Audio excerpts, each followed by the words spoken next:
Opening night is just 3 days away, and the Dallas Stars have made a plethora of roster moves. So what do they all mean? We'll discuss that, the importance of Radek Faksa, and more.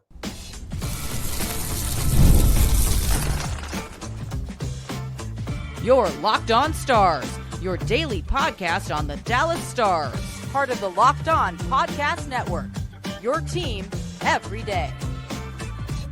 Howdy, Stars fans. I'm Joey Erickson, former producer of 105 Through the Fan. Please be sure to subscribe. We are free and available wherever you get your podcasts and on YouTube. And as always, thank you so much for making us a part of your day and making us your first listen. Welcome to a Monday edition of Locked On Stars, part of the Locked On Podcast Network, your team every single day. Today's episode is brought to you by FanDuel. Download the FanDuel app now by visiting FanDuel.com and win $300 in bonus bets if your first $5 bet wins. 3 days away from opening night for the Dallas Stars as they kick off their 2025-26 season against the Winnipeg Jets on the road. And the Stars are making plenty of roster moves, and we're going to dive into those today and why they are making them. Also, Radek Faksa's importance. Maybe I have to put my hand up and say, I was wrong about Radek Faksa. And we're going to just predict the lineup for opening night as well. Have a little bit of fun before we wrap up today's show as well. So please be sure to hit the subscribe button,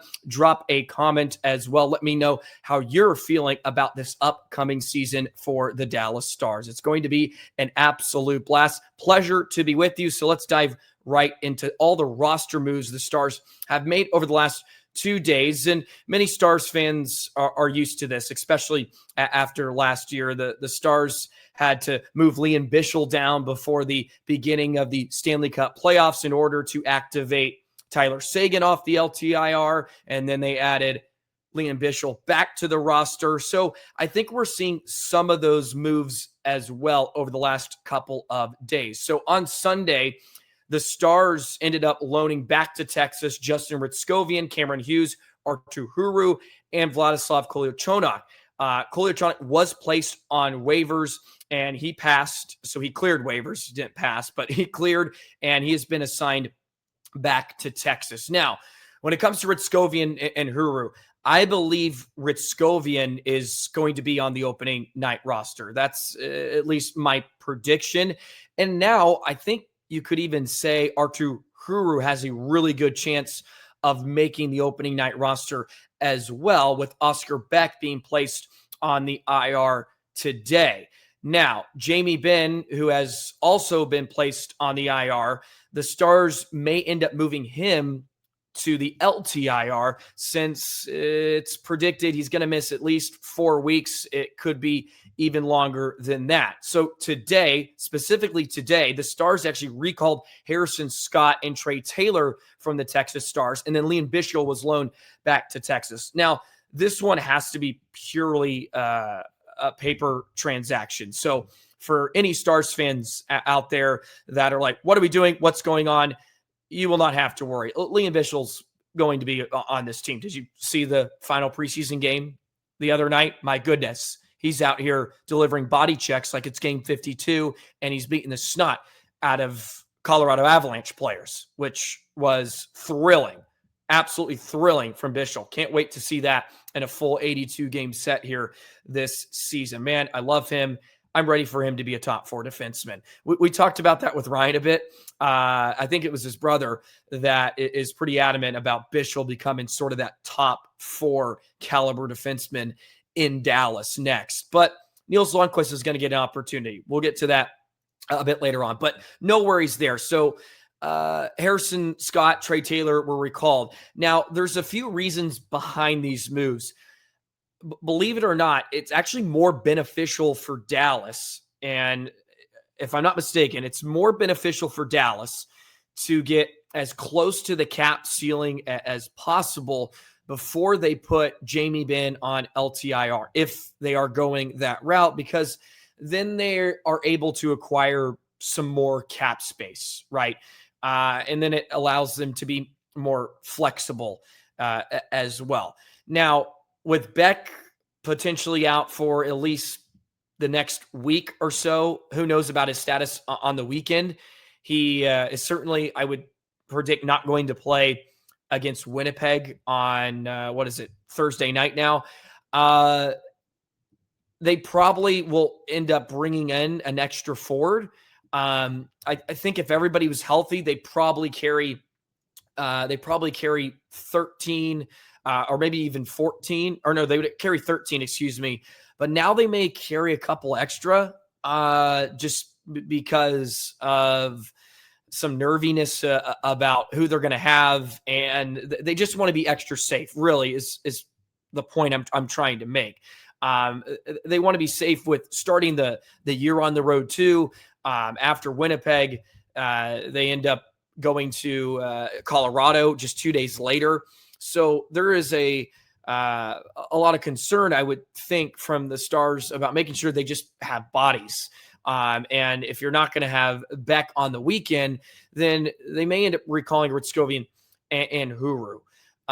They, of course, still have bodies, right? Bastian can step in. Blackwell, who may have been wild cards to make the opening night lineup, are probably now going to be shoehorned in, depending on what the Stars do. We're going to get a better idea of what the Stars are going for as well a bit later when they officially have to put in their roster deadline. But the main point to all these moves is to just acquire as much cap space as possible.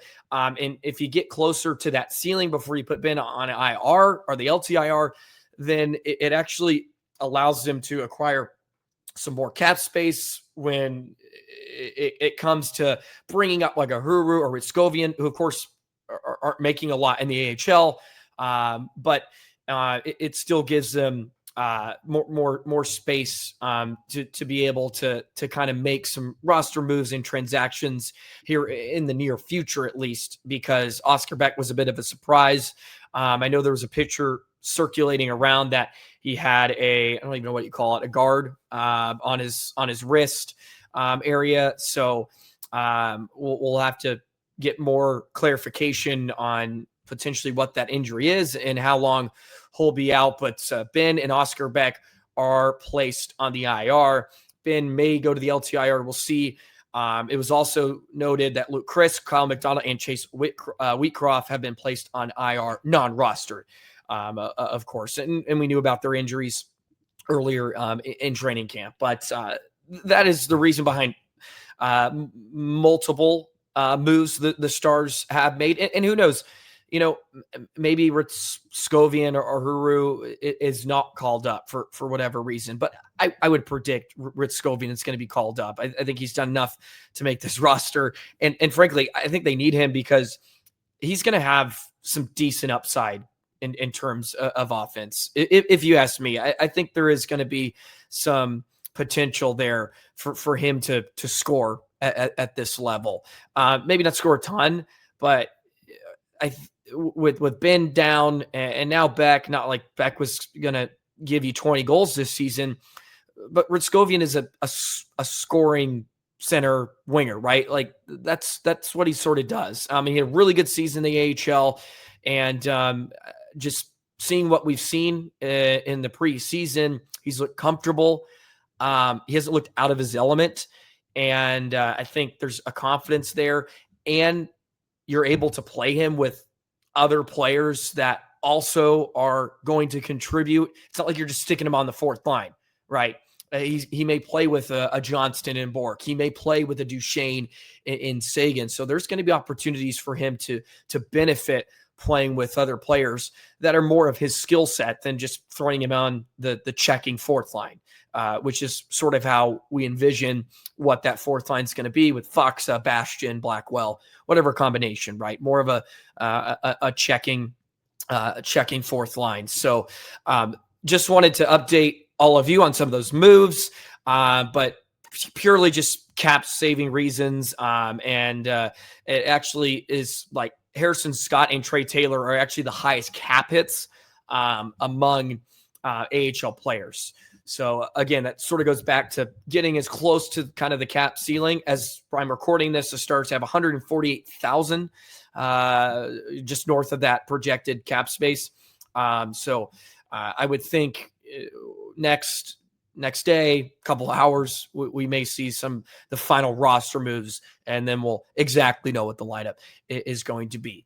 I touched on Radek Faksa, and I do want to talk about him some more because, look, I may have been a bit harsh on Faksa for a few reasons, but now I'm thinking, yeah, he's going to be important now, especially with some of the injuries, and why I think it was smart that Dallas went out and signed him. Maybe not for the amount of money, but you can never complain about depth. We'll do that in just a moment.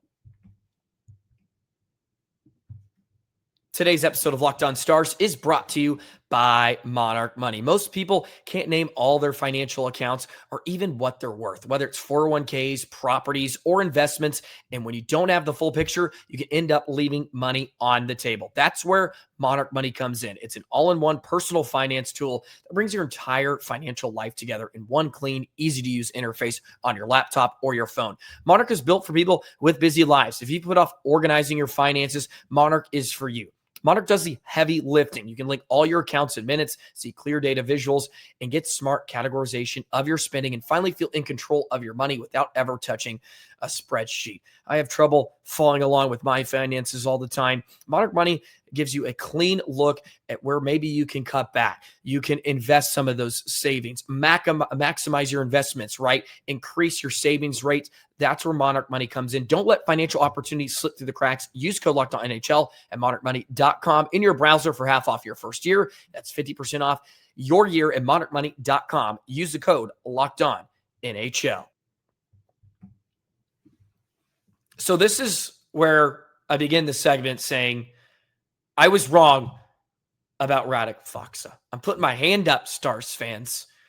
I may still have questions and concerns about the amount of money they gave Radek Faksa, but I'm not going to really worry about that too much. And the only reason I say that is because in the modern NHL, it's so important the value you get for certain players, because it does affect what you can do down the line. And we have seen that just as recently as last summer with Dumba, Labushkin, and some other signings. But, I was watching him the other day in the preseason game, and I just thought to myself, you know what? He is stable. He's reliable. And now with Beck out, the Stars just need somebody that can lock down that fourth line, lock down that 4C position. You can never have too many good centers.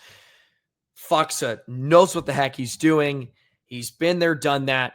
He's actually a pretty good postseason performer for the St. Louis Blues last season. And I think right about now, the Stars and Nil are thinking, man, it's nice that we went out and brought him back, because the Stars are going to flirt with injuries throughout the season. They're going to have issues. That's just the nature of this game. And when you can pencil in some guy in your bottom six every game, you know what you're going to get. He's consistent. He's always available to. Think about his career. It's not like he's missed much. Last year, he played 70 games. His final year in Dallas, he played 74. He played 77 the year prior. He's always playing 85, 90% of the schedule.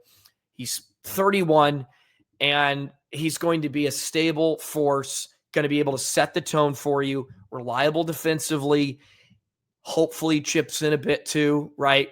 In the goal-scoring department, we've seen him hit what? I think he had 15 one year. Yeah, he had 17 even one year. It's not what he's going to give you at this point, but Dallas needs somebody like him right now.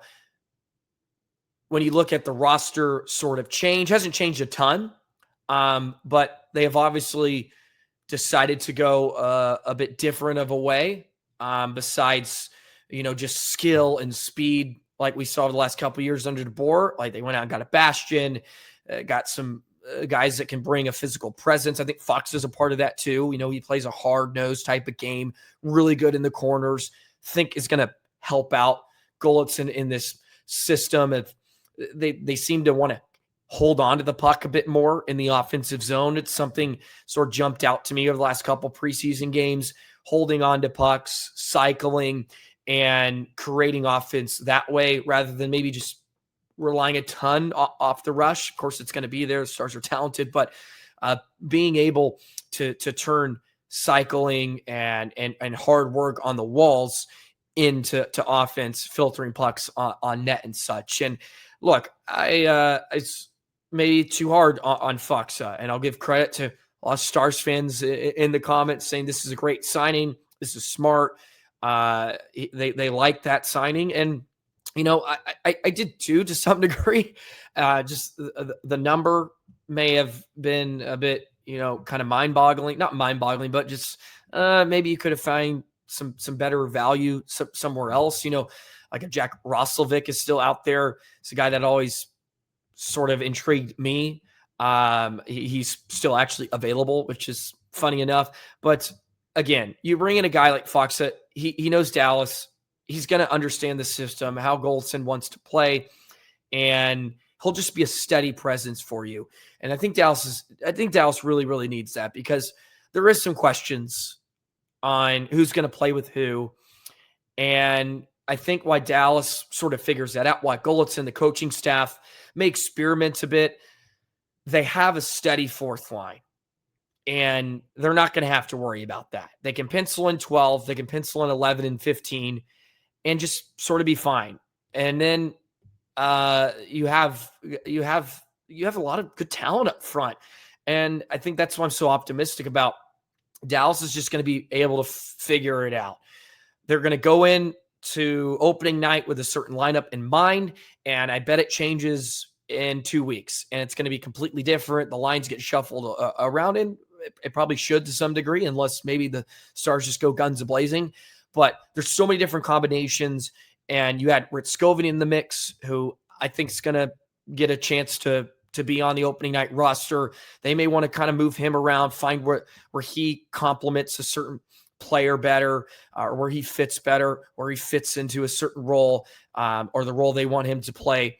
So this is all sort of a long form answer, or a long form way of saying this is great that Dallas has Faksa. And I think he's going to have a really, really good year, and really going to solidify that fourth line. And whatever injuries get thrown their way, hey, at least Faksa can fill in. They know what type of player he is, and I think he's going to have a really, really good season. He'll contribute. We know what he can do on the face-off dots. He'll be really strong in the PK. Like, he can just affect really all types of game, all types of situations in the game, maybe outside of the power play, of course, but the Stars have plenty of talent to fill all of that. So, I'll say I was wrong about Radek Faksa. You sometimes I think, especially when you get to the, in the spring, and you get to the real meat and potatoes of the season, which is the Stanley Cup playoffs, you always get stuck in the tunnel mindset of playoffs. But you also have to sort of step back and be like, okay, Stars have to play 82 games, then they can get to the playoffs. And players like Radek Faksa help you win. They're a positive impact, sort of a net positive. We've talked about that quite a bit. Players that they may not positively impact you on the score sheet, but they're not going to negatively impact you either defensively, just kind of zero-sum players. Joel Hanley was always sort of an example of that. It's not like he was going to be, crazy impacting the game, but he also wasn't going to give up much, and you'll take that. You'll take that over players that are going to negatively impact you, right? And Fox will be a positive impact on the Stars this season. So I just wanted to issue a retraction, put the hands up, got to hold myself accountable. When I watched him the other day, I'm like, you know what? I think Fox is going to be just fine. Maybe the Stars do need some of that here this season. So anyways, look forward to seeing Faksa on opening night. And what is that opening night roster going to be like? You let me know in the comments below. Give me your line combinations. Give me your defensive pairings. I'm going to predict the lineup because why not? We're 3 days away, 72 hours from Dallas Stars hockey. The meaningful games start. So let's have some fun, predict the lineup in just a couple of nights. We'll do that in just a moment.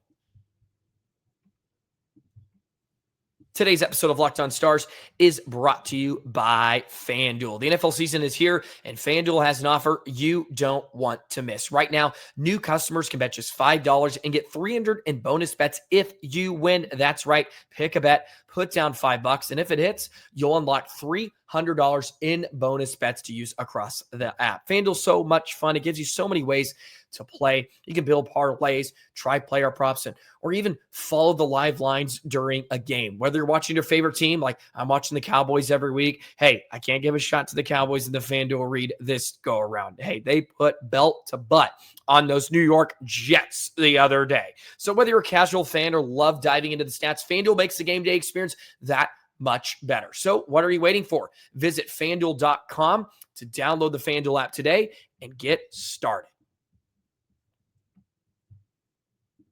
All right, this is always fun. I always like to pull up the Puckpedia depth chart. So all of you Stars fans out there, go to Puckpedia.com and we can play along with one another here and sort of predict where the Stars are going to go with the opening night lineup. The one currently on Puckpedia I like, but I'm going to make a few changes because it is going off the players on the roster currently. And right now, like a Rutskovian isn't up there.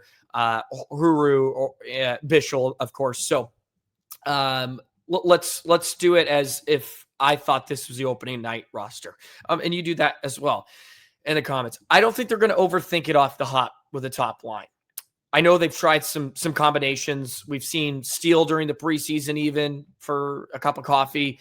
I believe we've also seen Bork, or maybe it was Johnston up there. We've seen a little bit of everything, but I don't think they're going to overthink it the first go around. Hands down the middle, of course, centering between Robertson on the left, Rantanen on the right. That's my prediction for the top line. Not going to overthink it. We get it. They're great. They'll be fine.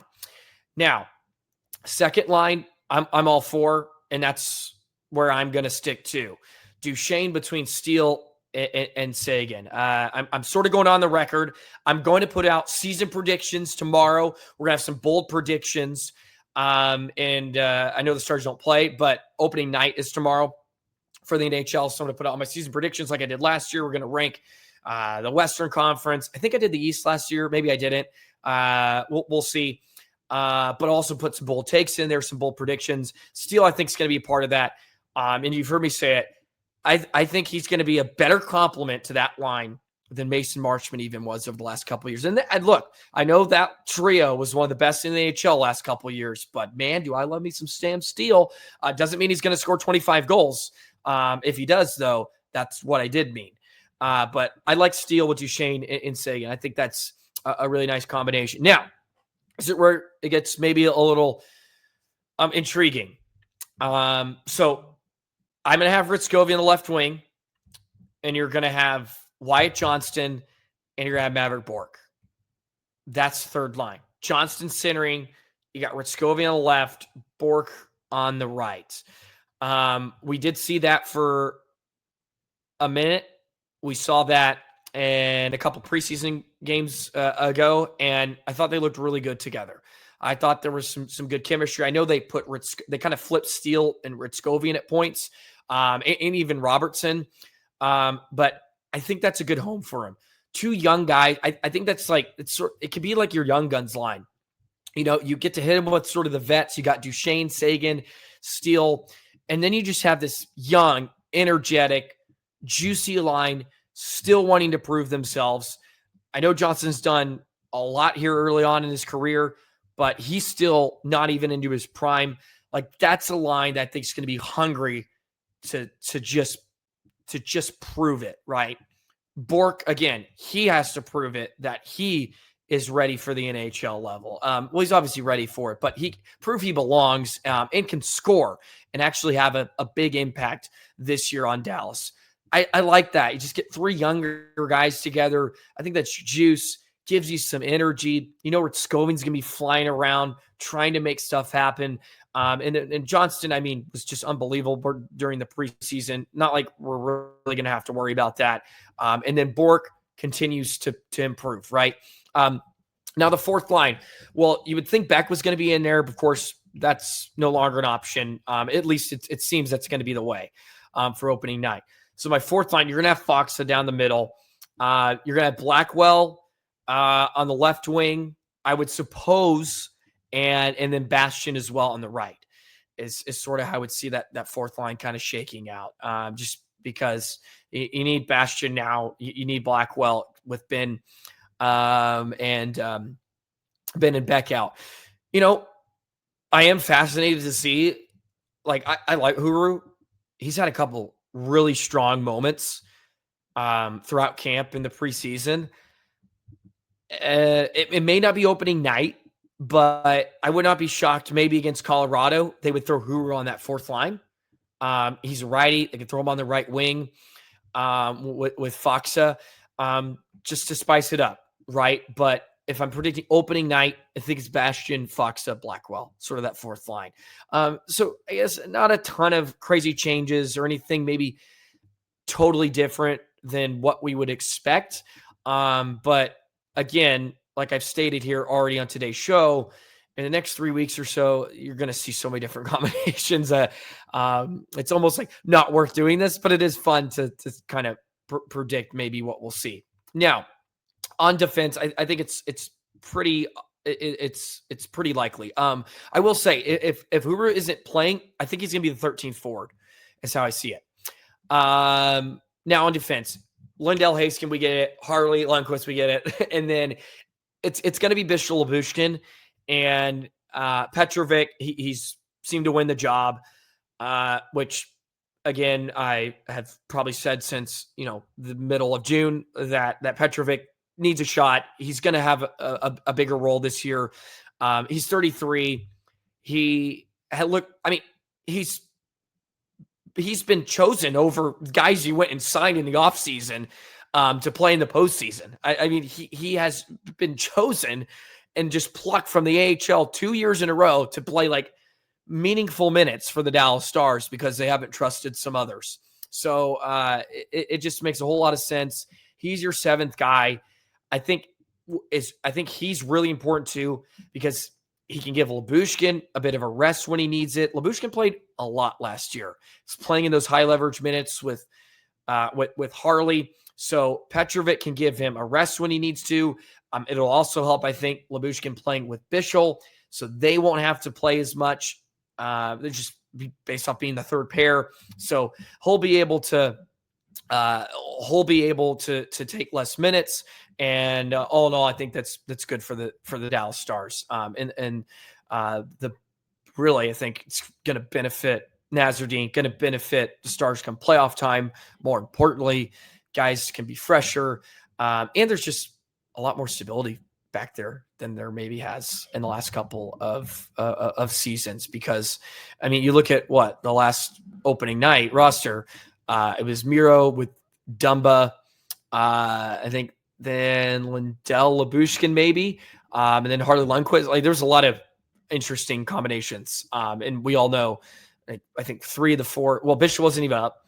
So 3 of the 4 defensemen on the opening night roster weren't even playing when you got to the most important parts of your season. So I guess that goes back to my point of why do we predict it? Well, it's fun. So that's why we're doing it. And you're going to have Ottinger in goal. So we all know there's going to be some controversy behind that. So I get Jake Ottinger, of course, to Smith will be the backup. But man, I'm fired up. Stars hockey returning Thursday, just a couple days away. Got the Jets, and then you got the Stars. Then you got the Wild. It's going to be a thrilling opening to this 2025-26 season. Stars hopefully hitting the ground running.